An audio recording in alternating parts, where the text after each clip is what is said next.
Although the July 1st protests were not as large as last fall's demonstrations, Hong Kong's pro-democracy movement isn't giving up the fight.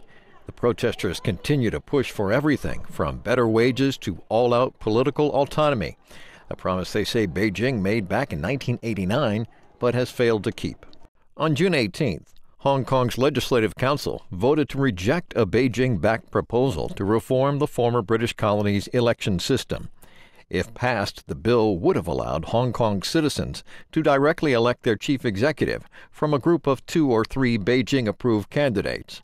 The pro-Beijing camp claimed this would have been an important step in fulfilling China's promise to grant Hong Kong political autonomy.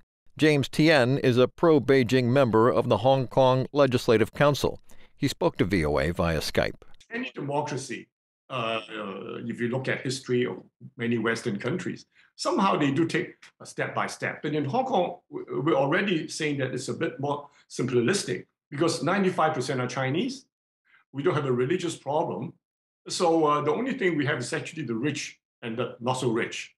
So it's not really that controversial in a sense. But somehow we're getting this into a pretty nasty situation. So I hope in future, when they really sit down and think about it, maybe Beijing and the Hong Kong people can come to a compromise. Chip Zhao is a well-known columnist in Hong Kong.